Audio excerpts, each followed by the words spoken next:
विचारवंत हो असं आपण लहान मुलांना सांगतो. म्हणजे आपण तुलना कोणाशी करत नसतो, आपण फक्त प्रेरणा घ्या असं त्या ठिकाणी सांगत असतो.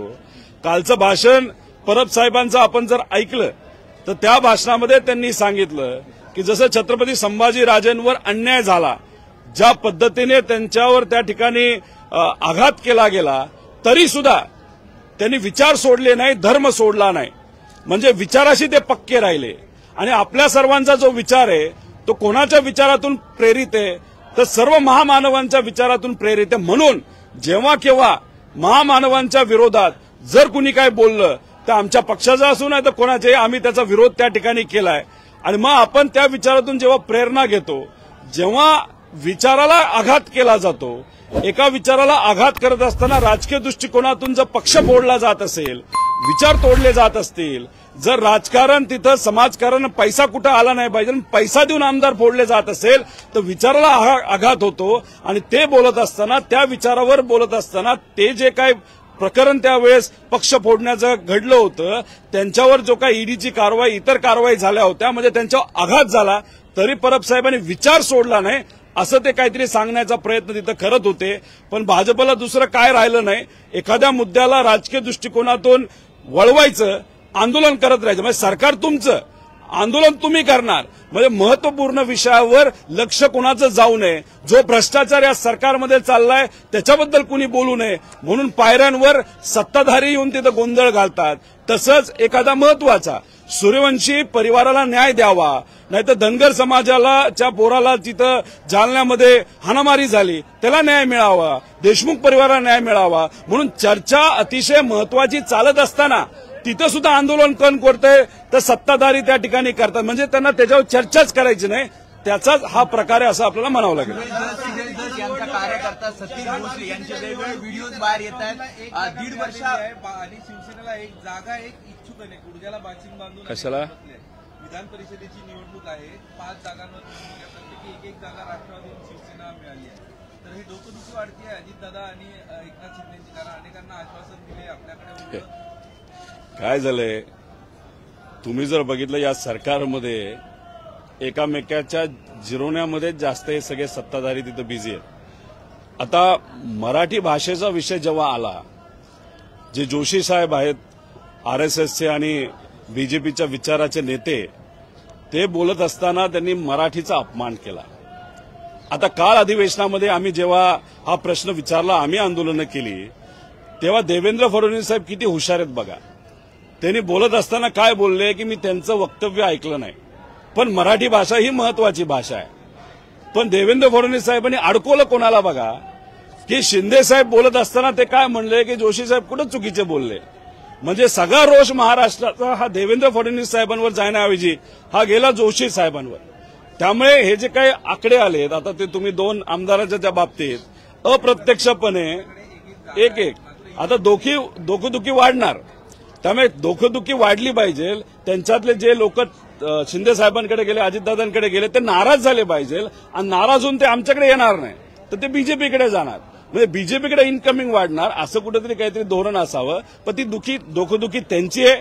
त्यांनी अनेक लोकांना शब्द दिलेत, म्हणजे पार जिल्हा परिषद सदस्याला सुद्धा शब्द दिला की तुला आमदार बनवतो.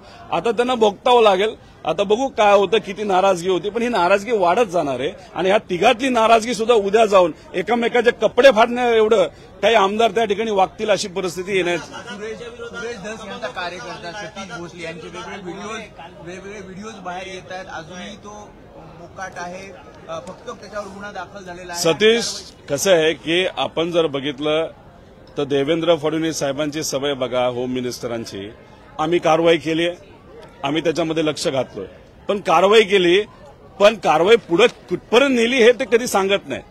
त्यामुळे सुरेश भाऊंचा जो कार्यकर्ता आहे, जो भोसले, त्याला अतिशय चुकीच्या पद्धतीने, वाईट प्रवृत्तीने एका गरीब माणसाला त्या ठिकाणी मारलेलं आहे. त्याचा विरोध आम्ही करतो. त्या भोसलेवर कारवाई व्हावी अशी मागणी आम्ही सुरुवातीला केली होती. ठीक आहे, आता कारवाई झाली आणि तुम्ही धसांना सुद्धा विचारलं तर ते पण म्हणतील कारवाई करा. आमचं मत कारवाई झाली, पण फक्त एफआयआर केला म्हणजे कारवाई झाली असे नाही, उचलायचं आणि जेलमध्ये टाकायचं, ह्याला आपण कारवाई म्हणतो. ते लवकरात लवकर झालं पाहिजे अशी आमच्या सगळ्यांची मागणी.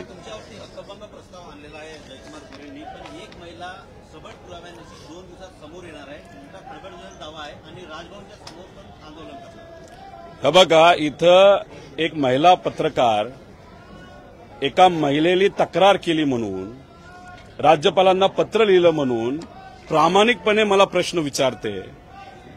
महिलांना ताकद दिली पाहिजे, महिलांच्या बाजूला उभं राहिलं पाहिजे, या विचारसरणीतले आम्ही असल्यामुळे आम्ही त्या आमच्या पत्रकार बहिणीला त्या ठिकाणी सांगितलं की ती जी आमची दुसरी बहीण आहे ज्याच्यावर अन्याय झालाय, मला माहित नव्हतं, तिचं नावही माहित नव्हतं, त्या आमदाराचंही माहित नव्हतं, की तिला जर न्याय पाहिजे असेल तर आमच्याकडे येऊ द्या, काय पुरावे असतील तर सांगा, तिला न्याय देण्याचा प्रयत्न करू. त्यावेळेस न आमदार माहित नव्हता न महिला माहित होती. पण आता आमचं नाव हक्कभंगामध्ये आल्यानंतर, माझं असेल, संजय भाऊ राऊतांचं असेल, तसंच एक लय भारी नावाचं जे काय पोर्टल आहे त्यांचंही, म्हणजे त्यांनी फक्त बातमी दिली तरी त्यांचं नाव त्याच्यामध्ये घेतलंय. तर आता आमच्याकडे जे काय पुरावे यायला लागलेत, जे काय कागदपत्र यायला लागलेत, त्या सगळ्या गोष्टी बघितल्यानंतर की बऱ्याच काय गोष्टी आता बाहेर येण्या बाकी आहे. इसका करारा जवाब तो हम देने वाले हैं. और त्याच्याच बरोबर एक अनोखी गोष्ट घडायला लागलेली आहे की तिथं जमीन जी काय बळकावली गेली आहे धनगर समाजाच्या लोकांची, ते जे कागदपत्र आमच्याकडे यायला लागलेत, तसंच तिथं मेडिकल घोटाळा कुठला तरी झालाय कोरोनाच्या काळामध्ये, त्याचे भरमसाठ कागदपत्र आता आमच्याकडे यायला लागलेत. म्हणजे असं म्हणावं लागेल की एक साधा प्रश्न महिलेच्या बाजूली त्याचं साधं उत्तर आम्ही दिल्यानंतर आमच्यावर हक्कभंग झाला, पण त्या हक्कभंगाचा फायदा अनेक गरीब लोकांना होईल असं कुठेतरी वाटतंय. आमचा अभ्यास चालू आहे, लेकिन करारा जवाब इसका तो डेफिनेटली सोमवार नाही तर मंगळवारी आम्ही 100% देऊ. मित्रा या संघटनेच्या संस्थेचे अध्यक्षपद त्यांच्याऐवजी आता राष्ट्रवादीच्या एका आमदाराला आणि त्याचबरोबर भाजपच्या एका आमदाराला उपाध्यक्षपद देण्यात आलेलं आहे. पुन्हा एकदा देवेंद्र फडणवीस यांनी एकनाथ शिंदे यांच्यावर कुरघोडी करण्याचा प्रयत्न केल्याचं दिसून येतं. कदाचित देवेंद्र फडणवीस साहेब सातत्याने दाखवून देत आहेत की बॉस कोण आहे. म्हणजे एकनाथ शिंदे साहेबांना प्रत्यक्षपणे राजकीय दृष्टिकोनातून नाही तर त्यांचं इमेजला डॅमेज होईल असं कुठेतरी दाबण्याचा प्रयत्न करतायत. याच्यातून प्रयत्न काय चाललाय की एकनाथ शिंदे साहेबांचे जवळचे जे जे कोणी आहेत त्यांना आम्ही पदं देत नाही, त्यांच्या विभागावर आम्ही कारवाई करतो. म्हणजे त्याचा अर्थ याच्यामध्ये एकनाथ शिंदे साहेबांचं कदाचित या पक्षात या सरकारमध्ये चालत नाही असा संदेश ते देत चाललेले आहेत. हे तर सुरुवात आहे. आम्ही सुरुवातीलाच सांगितलं होतं की हे भाजप कधी मित्रपक्ष शहाणा नसतो, ते दुसऱ्या मित्रपक्षाला संपवतच जातो. शिंदे साहेबांची सुरुवात आता त्या ठिकाणी झाली असं आपल्याला म्हणावं लागेल. पण विषय एवढाच आहे, मित्र हा जो कॉन्सेप्ट आहे तो ऐकताना खूप चांगला असला तरी त्याच्यावर अशाच लोकांना घेतलं पाहिजे ज्याला इंडस्ट्री कळते, ज्याला विजन आहे, ज्याला अभ्यास आहे, जग बघितलेलं आहे. त्यामुळे काही लोकांचं राजकीय पुनर्वसन करण्यासाठी तुम्ही तिथं जर बसवत असाल तर त्याच्यातून राज्याचं भलं होणार नाही. योजना ही सुद्धा जी एकनाथ शिंदेंनी सुरू केलेली योजना होती, 10,000 रुपये कार्यकर्त्यांना मिळत होते. योजना ज्या सरकारी योजना आहे त्या सर्वसामान्य नागरिकांपर्यंत पोहोचवण्यासाठी ही सुद्धा निधी अभावी बंद करण्यात आल्याची माहिती. हे बघा, एकनाथ शिंदे साहेबांनी ती योजना आणली म्हणून ती कॅन्सल झाली असं समजू नका. 50,000 दूत जे वापरले गेले अप्रत्यक्षपणे त्यांनी सरकारचा प्रचार केला होता. म्हणजे भाजपचा केला, शिंदे साहेबांचा केला, दादांचाही केला. आता त्यांचा वापर संपलाय. म्हणजे इलेक्शन संपलं, आता घरी बसा अशा 50,000 लोकांना घरी बसवलेलं आहे. त्याच्याचबरोबर तुम्हाला जर आठवत असेल हे जे हिंदुत्व विषय घेऊन पुढे जातात, आता आम्ही सर्वजण हिंदू संस्कृती मानणारे लोक आहोत, हिंदुत्व नाही. हिंदुत्व हा फार आत्ताचा विषय आहे.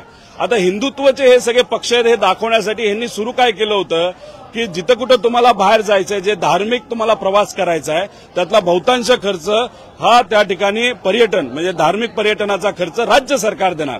ती योजना सुद्धा यांनी बंद केलेली आहे. म्हणजे इलेक्शन पुरतं हे सगळे शब्द होते. इलेक्शन झाल्यानंतर लोकांना फसवल्यानंतर सत्तेत आल्यानंतर सगळ्यांना टाटा बाय बाय यांनी केला असं आपल्याला म्हणावं लागेल. आणखी एक मुद्दा महत्वाचा म्हणजे यावर्षी आरटीईच्या अंतर्गत खूपच कमी विद्यार्थ्यांची ऍडमिशन झालेली आहे. जवळपास 400 कोटी रुपये राज्यभरातल्या ज्या शैक्षणिक संस्था आहेत आरटीई अंतर्गत त्या संस्थांना हे पैसे मिळणं अपेक्षित होते, पण ते न मिळाल्यामुळे अनेक शाळांनी आपल्याकडे आरटीई अंतर्गत विद्यार्थ्यांचा जी ऍडमिशन आहे ती केलेली नाही आणि त्यामुळे यावेळेला 15% ही विद्यार्थ्यांची ऍडमिशन आरटीई अंतर्गत झाली नाही असं दिसून येतं. अतिशय धोकादायक आहे. सुरुवातीपासून आम्ही हे सांगतोय ती योजना चांगली आहे, पण त्याला निधी तरी त्या शाळेला तिथं दिला पाहिजे. नाही तर होतं असं, बिचारी काही मुलं तिथं सामान्य कुटुंबातील एखाद्या चांगल्या शाळेमध्ये जातात आणि त्या शाळेतले प्रोफेसर, प्रिन्सिपल, शिक्षक त्या मुलांना अतिशय वेगळ्या नजरेने बघत असतात आणि वेगळ्या प्रकारची चर्चा तिथं सुरू होते. त्यामुळे सरकारली जर जबाबदारी फीची घेतली असेल तर ती वेळेवर मिळालीच पाहिजे.